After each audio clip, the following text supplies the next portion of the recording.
अस्सलामुअलैकुम, मैं आपका होस्ट बाबर शेर कांजू। अज एक नया सियासी सरवा लैके तुहाडी खिदमत विच मैं हाज़र होया। 2 दिन पहले मैं अपने इस फेसबुक पेज उत्ते हल्का पीपी गत्तर पिंडी भट्टियां दा सरवा कीता कि 3 उम्मीदवार ने ते उन्हां 3 उम्मीदवारां विचों किस उम्मीदवार नूं मुस्लिम लीग नून दी टिकट मिले तो बेहतर रहेगा। लेकिन खसूसी तौर पर मुस्लिम लीग नून वाले वोटर सपोर्टर कमेंट करके दसन।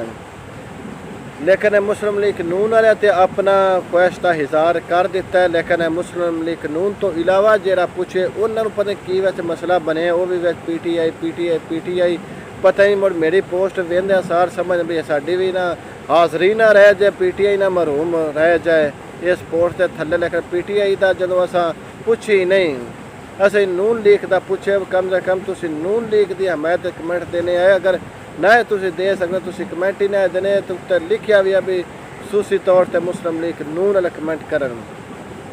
लेकिन 3 उम्मीदवार मियाँ ओन इंतसार भट्टी, चौधरी लियाकत अब्बास भट्टी ते चौधरी शोएब शफीक आराई साहब ने भी उन्होंने केड़ा उम्मीदवार मुंतखब अवाम कर दी है। लेकिन इस हल्के तो अगे लियाकत अब्बास भट्टी 2-3 दफ़ा MNA मुंतखब होए और वफाकी वजीर भी रह चुके हैं। काफ़ी सारिया उन्हें खिदमात कीतियां ने इस हल्के दे विच उन्होंने आवाम चाहती है। लेकिन मुस्लिम लीग नून के जो कमेंट आए ने या जिनकी हमायत में आए ने वो कुछ होर ही होए। लेकिन एक सियासत दे विच ज़िले हफजाबाद दे विच एक नवा तूफान बर्बाद हो रहे हैं। तो इस दफ़ा कोई ज़िले के विच सियासी हलचल इस तरह की हो रही है। कोई लियाकत अब्बास भट्टी नहीं एक्सैप्ट कर रहे, कोई पिंडी वाले भट्टियां नहीं कर रहे, कोई सराजुल तारन नहीं एक्सैप्ट कर रहे। नून दे विच नून बनने जा रही है, इस तरह की सियासी सूरत पैदा हो रही है। लेकिन वेखिए आने वाले वक्त इसनूं की रंग देंदा है कि वो असा पिछले दिनों में पोस्ट भी लाई है, बड़े साडी ज़ात के गलत कमेंट आए गए हैं। पता नहीं आंदे भी जिवें नून लीग असीं बने दे ही असीं पे हाँ।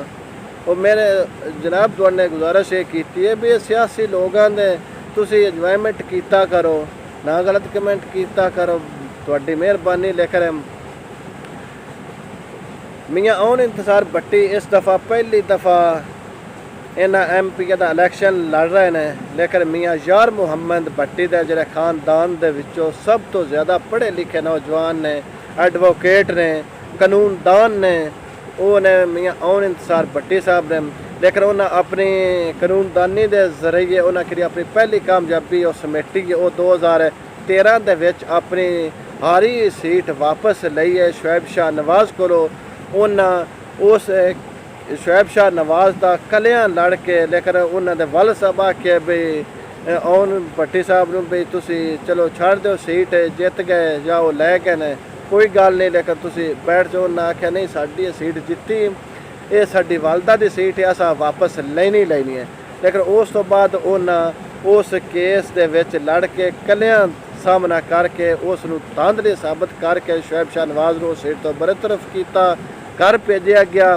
लेकिन उस तो बाद उस सीट ते ज़िमनी इलैक्शन होया जिंदे विच मुस्लिम लीग नून का उस टाइम एक बड़ा वल वेला दौर है। हत्ता कि हमजा शबाज तो पूरी डिवीजन MN MP के इस हल्के पिंडी भट्टियां च सीट असी जितनी। लेकिन वो सीट ना जित सकी मुस्लिम लीग नून, ना जित सकी तो PTI सीट फिर जित गई। PTI क्यों जीती है भला पता है, वो इन्हां पिंडी वाले भट्टियां की वजह तो ये सीट जित गए। तो हुण अगले डंग भी एक कमेंट थले आया सी मेरी किसी पोस्ट थले भी ज़िले की सियासत एक पासे तो पिंडी भट्टियां की सियासत एक पासे। ये भट्टियां दे ज़िले जेह्ड़े न भट्टी ये केड़े पासे भी ये भट्टी केड़े पासे भी हो जान है, ये समझो वो पार्टी कामयाब हो जाने। नून विचों नून हुण तो खैर सीट भी एक MNA दी हुण भी ये नून चोन वो पक्का MNA, PTI विच हुण पक्का वो MNA। इस वास्ते वो पिंडी वाले भट्टियां का इस सियासत बड़ा एक किरदार है। लेकिन सर्वे दे विच जेह्ड़े ज़्यादातर कमेंट आए ने वो मियाँ ओन इंतसार भट्टी दे आए जिहड़े तुसी नाल स्क्रीनशॉट भी वेख रहे हो।